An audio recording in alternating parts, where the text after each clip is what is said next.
Okay. And I think that's all that we need right now. Don't forget to record. Okay. Thank you, Ray.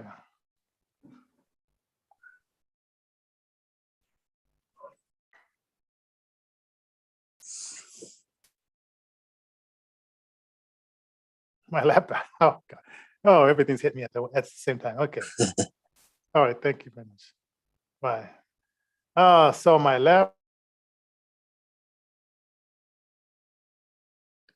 I lost you, Johnny. laptop battery is low. My cell. This has been a. Oh, and then you lost me? Yeah, you're kind of going in and out. I don't know what you look like, but No, okay. Let me okay. I thought I closed Outlook, but it still is up. yeah, there's a Zoom plug-in thing that sometimes gets stuck. I found a Zoom Okay. out plug-in thing.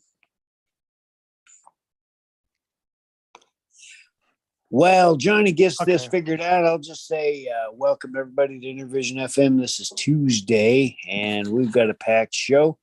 We're going to talk about Nancy Pelosi and her impending, her trip, which has kicked off in Asia. Will she visit Taiwan? Would you visit Taiwan if you were Speaker of the House? We're going to talk about random acts of kindness.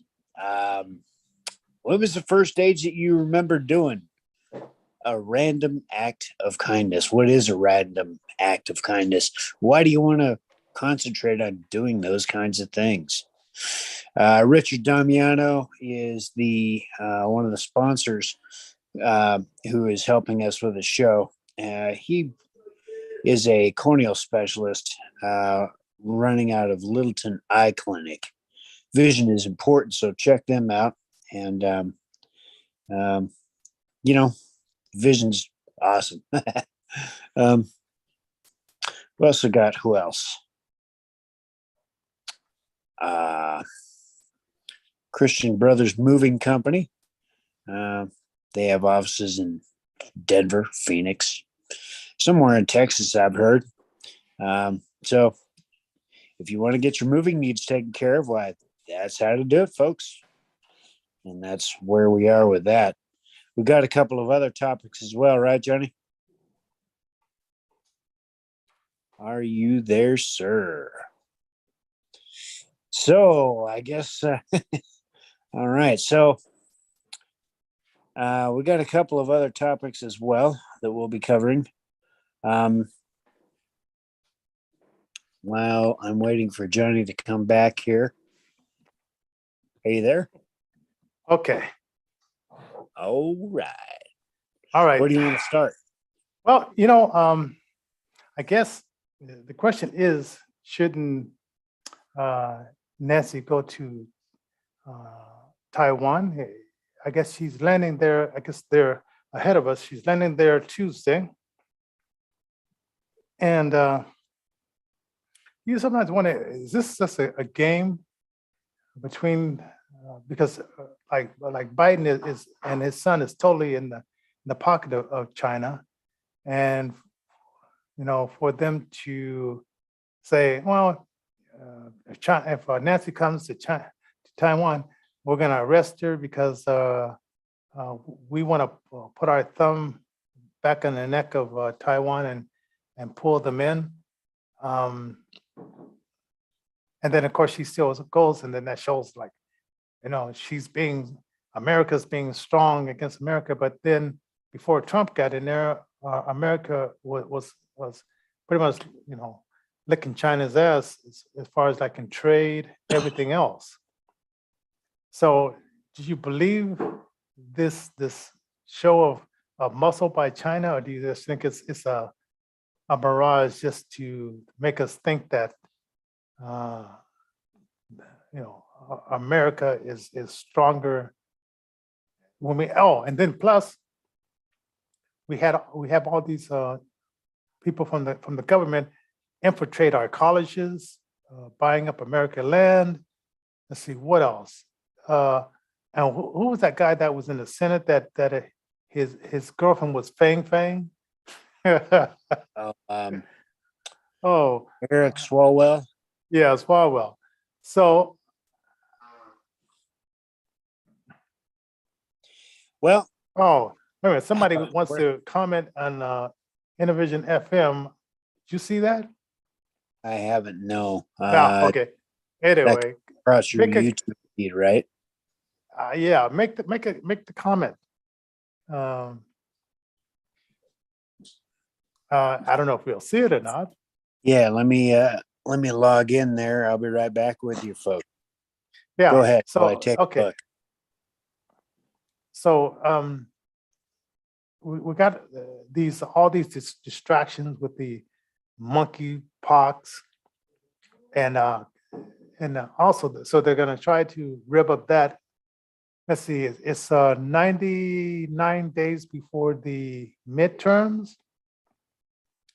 And I have a feeling that if they try to rip that up and try to make us feel that we need to take any more jabs or swabs or whatever this craziness is, that it will not go over well, especially with the mega crowd.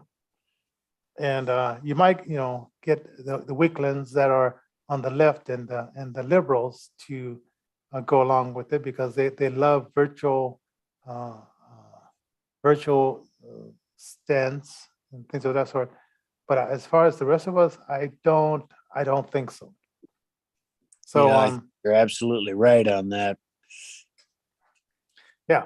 So okay, so she's there because I'm thinking I'm on pretty much China time. Okay. Wait, let me find out if my battery is still up because my battery is going out on even on my cell phone. I don't should I? Let's see. Let's find out what time it is in Taiwan right now. What time is it in Taiwan? Okay, it's 11:02, so it is at night. They're only a few hours ahead of where you're at, apparently. Yeah, because it's 6 p.m. here. So yeah, they're just a few hours. So yeah, they said that she would be landing Tuesday night. So she is there and representing. I guess this is supposed to be some kind of annual meeting that the USA makes to Taiwan to just say, hey, we're still there in your corner. We got your back. But if they looked at what happened with Afghanistan, if they looked at what happened with the Ukraine, right for the next 2.5 or 2 years, that word "got your back" has a new meaning. I do know that this has been a long time coming. It's been about 45 years since the United States has made a big show of presence in China in any way, shape, or form, really, other than the alleged deals that have been brokered over the years with Hillary Clinton and some other folks. I also know that we're not against any of the Chinese people. This is something we're just trying to figure out with the People's Republican Army, the Chinese military, this kind of thing. The idea being that one sovereign nation is telling another sovereign nation, hey, if this happens, if you go over here, we're going to do this certain thing. And I just don't know that that's doable. We certainly don't want to make it a practice ourselves to tell other nations, hey, if you do this, we're going to do this. It's never a good scene because by golly, we all live in the 21st century. By golly, we all own any of the developed countries already own weapons of mass destruction. Those include nuclear weapons, biological weapons, chemical weapons, all kinds of things like this. So we want to stay away from escalating anything and definitely do things in a more peaceable and peaceful manner. How do we do that? Well, there used to be morality. There used to be it's okay that you don't believe the way that we believe, but the bottom line is we are going to act at the behest of an almighty, all-powerful being. And we're going to make sure that those morals that we use, which are enshrined in our laws, stay in effect. This is something that is held true for quite a long time, until the moral structure of our society has, over the past number of years, started to erode. And why do you think that is? Good morning, everybody. Why do y'all think that is? That our moral values have eroded? Yes. I think it happens step by step, because I remember like in the 60s, the kids, the ones that were coming up during that time, like the teenagers, right, and the parents were very like stiff, very stringent. So then you had these fashions that rose. Women liberations that's been coming around for a long time. Women getting the vote, that was 1921, and so that step has kept going. Women wanted to have more equity in the workforce. That was already marching, but then it took another turn where they wanted. Well, I think this was more of a guy thing, the sexual revolution, because women, they're the mothers, and they're the ones that takes care of the future of our children. Now, on the other hand, guys they just want something. They just.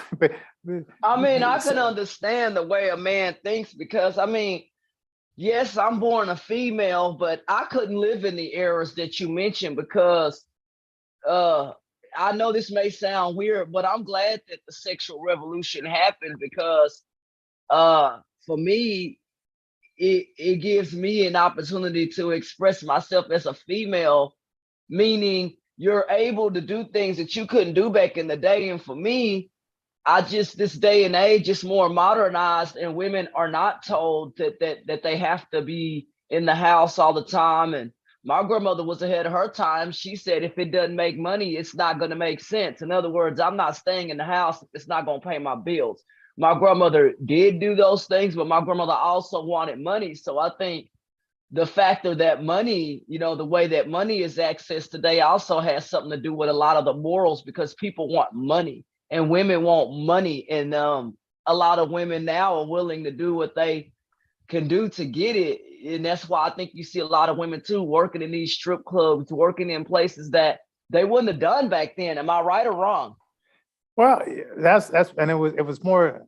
Well, it's still a little bit seedy, but it was more seedier back then when it was underground. But I didn't know that. Okay. Yeah, but it was like, so we have these two components. We do need. Well, okay, back then, right, on one paycheck, my dad supported all five of us. One paycheck. Wow. We never had bill collectors calling and all that kind of stuff. But it took time. He was a janitor in Colorado Springs first, and then my mother helped him to take the government test to pass. To pass that. Then his income went up really big. Oh, wow. Where he had like good insurance. They bought a house, and they went that way. But it's one income did all that. What had happened was, I think people in Washington, they got agreed. They said, well, what if we can get both sides working, and therefore we'll get more money coming into our coffers, more money to waste and do whatever, if we had two people working. So I think there was a twofold. It was like we could have had Wow. both. We could have had women that, chose to be work in the household, and women who chose to work in the workforce because there's more women than guys. But I think it was Why like, is that? Why are there more? I looked at that on the planet. I said, why are there more women? And the reason I say that I want more men on the planet is because for me, men, they treat me better. I ain't gonna lie to you. I'm treated better by a man. So that's why they zero drama. I said a man is the best thing ever to walk this earth because I live with one. They offer zero drama. And women, not all, but some of them, the emotions. I used to live with women in a facility, and the emotions was like all over the place. It was crazy. I'm sorry. Yeah, man. Well, okay, then let's take China, where they really are down on controlling the birth. So if you were a girl, they said it was almost like back in the Egyptian days with the Israelites. The Egyptian king said, if the boy is born, throw the boy in the river, and they went along for a little bit, but then they said no, and then then Moses was born and all that kind of stuff. In China, it was just the opposite. They said, if it's a girl, abort it. Right now, there's all these guys in China, and not enough women. Right. So what happens? They have a bunch of just gay people. I'm not trying to be funny, but how does that work? I mean, you have all the women that are killed, and I don't know. Then they go to other countries, and obtain wives in other countries because they just went overboard with this. Men are more important than women, and kind of stupidity. And whenever I guess men or scientists try to control the natural course of just being, it never works out. So they're picking what children you can have. How is that working out today? China seems to be this, I was watching a video and they have thousands of people out there learning karate and they're active. I'm like, if these people came to our shores, Americans, we can't fight. A lot of us are overweight. But I'm sorry, but I'm sorry. All I see in my mind is a picture of a big guy, a fat guy, and these Chinese coming over, and the fat guy picking up a weapon. But I know that China is trying to be super, but their population is more fit than ours. Also, Japan, all these other places. America better get its act together and start becoming a fit population. That'll help everybody. Insurance companies would love it for you not to be fat. They would love it. Absolutely. Because they're not having to spend money on it. Once again, the government, you ever wondered why it's the food and drug? And why is food and drug, why is those two departments hooked up together? Because it's I don't know. Because we want to make money, so we got to have people eat the products. So we have to make those products addictive. And then, some people don't, if people have self-control, but if a product is addicting like a drug, and you keep wanting it, and you're eating too much of it, and there's not any nutrition in it, then it makes you like a bigger person. Then you have to go get the drugs to help the diabetes. So I think a lot of the stuff that we have is manufactured, because back in the 50s, before we had all this sell kind of attitude, they were slimmer people back in the 50s and 40s. Well, then all of a sudden, here's the deal. There were families back in the day. There was what? Families. The mother, the father, the patriarch and the matriarch of the family. This held true in Western and Eastern cultures. As the Western society got into more corporate things and started training our people to be executives, and trained our people to be more materialistic, the Chinese people stayed with the family, stayed with tradition, stayed with things that did matter. So they were able to, and still are able to, unify their people. There are certainly practices that we would balk at here in a Western society and say, oh no, we can't have that in a free society.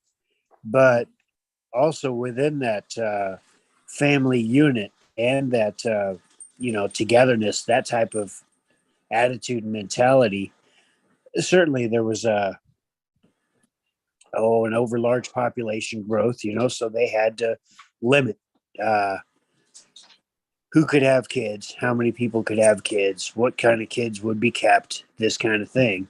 Whereas Western society is all about creating a circular society where we have a product consumer, we have a individual that dispenses those products, then we have a whole bevy of systems that act as support for the construction and the dissemination of product instead of what's truly important. At the end of the day, when you got all these material things, at the end of the day, what truly makes you happy? It's not the material objects. It's family. You can't. Go ahead. And right now, I'm in Estonia, and they block American news. Like a lot of the American news, they're like, if it's violent stuff, they block that. And then if you listen to the radio station, no hip hop. They have like R&B and stuff like that, but it's bands, instrumental type of things.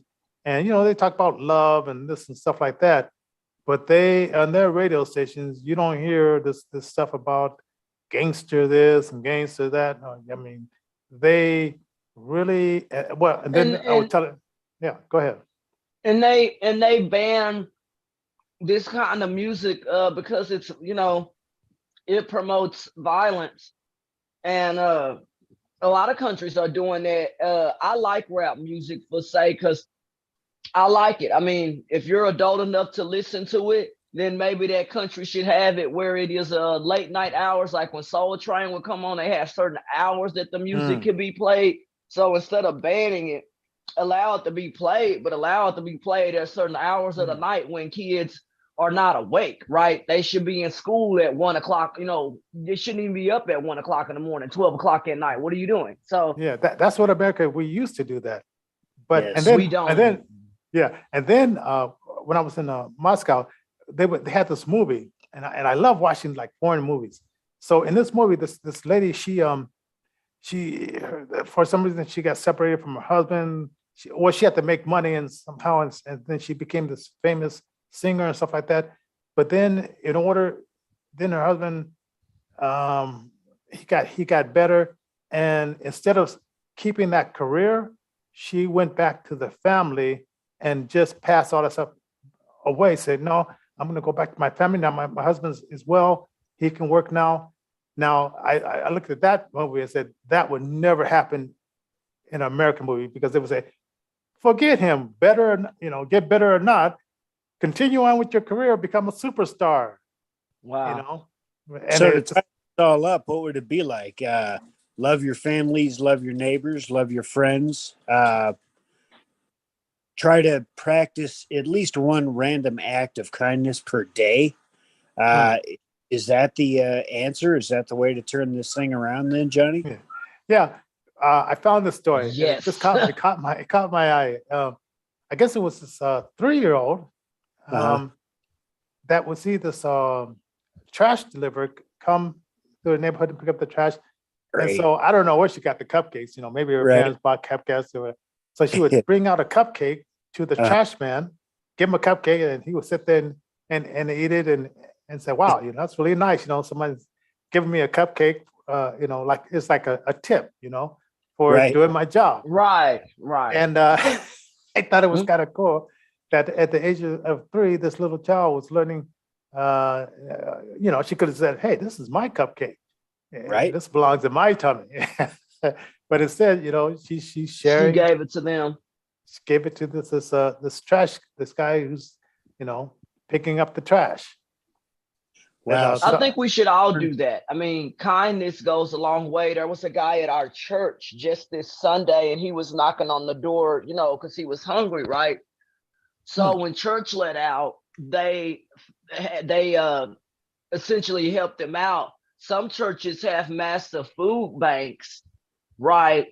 Oh, yeah. So then that becomes a blessing to a lot of people. And I think all businesses, if they have the resources, step up and try to provide not only food. A lot of these churches are providing cleaning supplies, because we're in a pandemic. So a lot of churches and people are digging into their coffers with their own money, not government money, their own money, and helping get people what they need. Because not only that, the violence is cut down when people know that their basic needs are provided for, because you're not out here having to rob somebody to go eat something, right? Yeah. When I was homeless, it was like, man, what am I going to eat?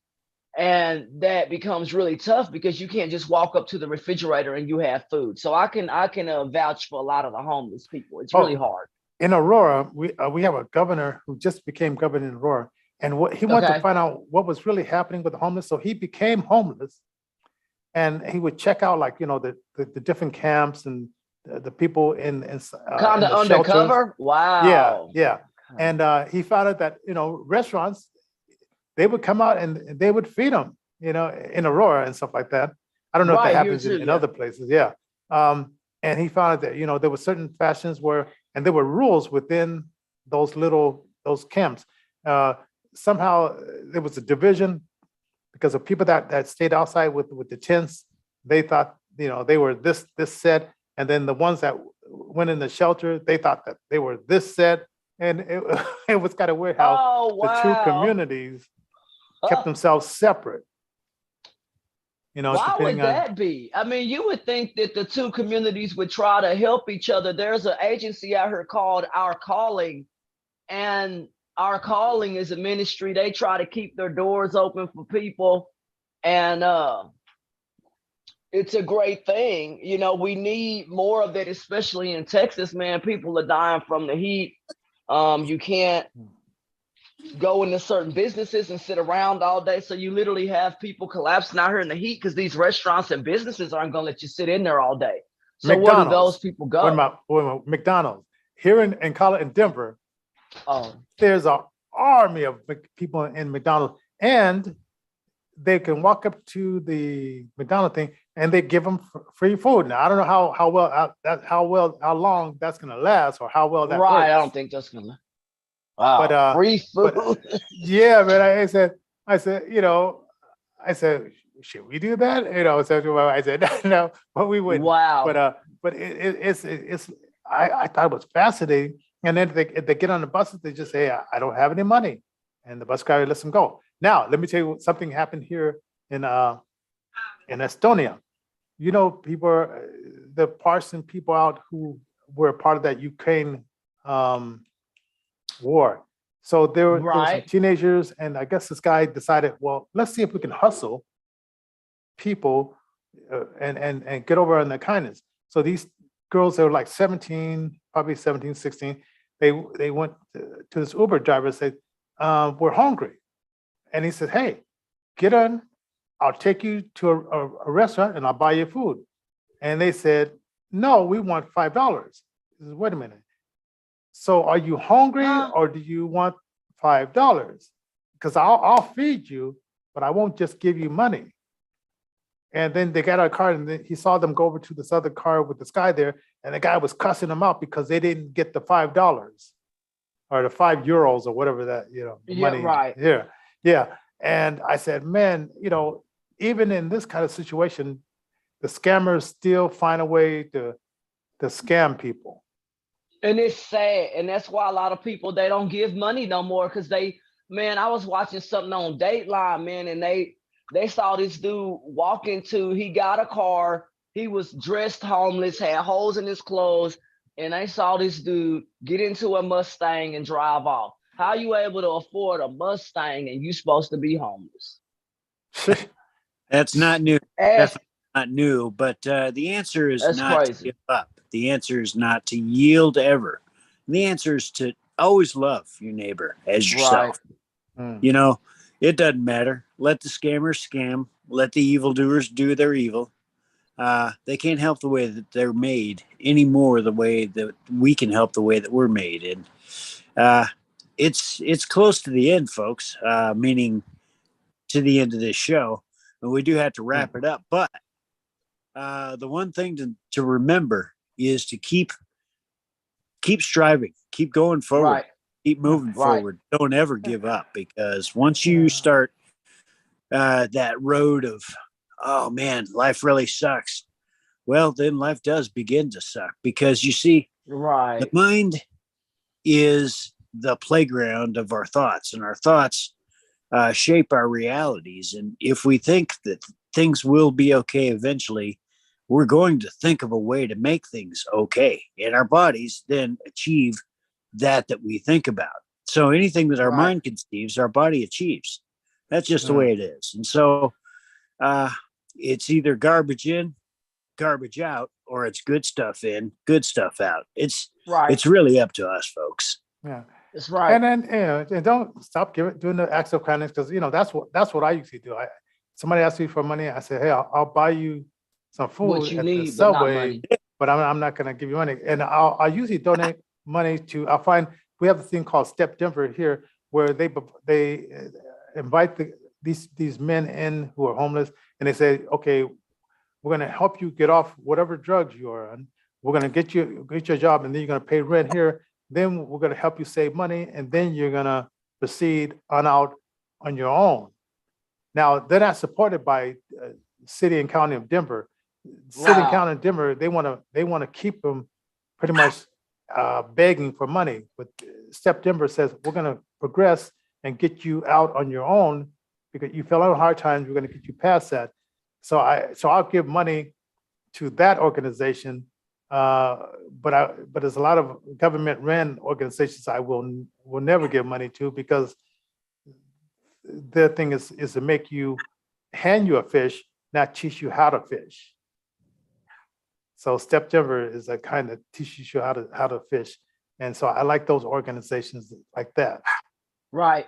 So I wish there were more, but it is what it is. There should be more, just more places like that. Our calling does that. A lot of places out here, the problem is, I think, with a lot of people, they don't want to follow rules. I remember talking to some homeless people. I said, how come you don't want to get help? These people offered money, and they're like, nah, because the money came with rules, right? They say, hey, we'll give you $5,000, but you have to stay here for a year or whatever. But the part stay for a year, then you end up losing the $5,000 because you don't want to stay there.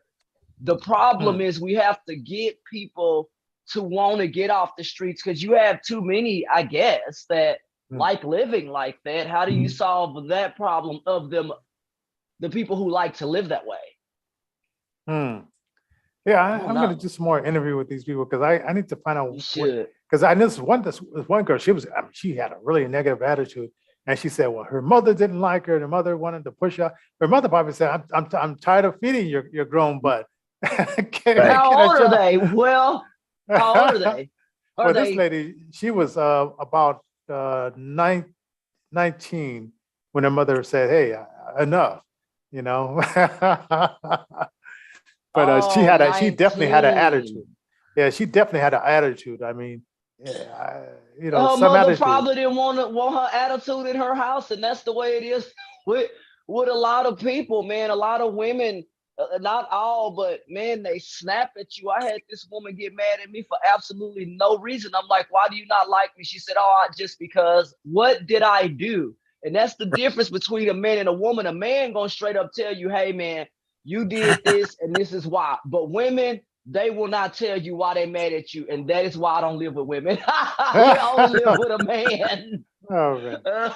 All right. God. Well, leave your comments down there, people, because I saw some people left some comments, and we'll go back there and try to answer those comments. I just don't have the system that I can answer the. Yeah, give us 24 hours. We do appreciate any sort of help with keeping the lights on. I know times are rough, right? But the bottom line is this, man. We're going to help a lot of people out, and we're going to do that only with your help. And the way that you can help is to hit us up at paypal.me/InnervisionDenver. That's how we keep the lights on and get new and better equipment on down the line. Just so that we can bring you different content, everything from 24-hour programming, the story time hour, Aaron's Opinion on Thursdays. We've got different interviews with artists and showcase past things that we've done with Intervision FM. It's a lot of fun, folks. And we have Sailor, his new show Monday through Thursdays from 5 to 8 o'clock. So it's a really fun show. So check that out as well. So yes, and okay. Tell your audience about my book if we can. Yes, go ahead. Absolutely, like being here on Intervision FM because Intervision FM offers what you need. But my book is swimming upstream to realize the dream. Swimming upstream to realize the dream. You folks can also Google me, Ashton Smith. Google Ashton Smith Special Olympics, and you'll see more about that. Or click meetashtonsmith.com. I appreciate everybody, and I love Intervision FM. God bless y'all. All right. Appreciate everybody.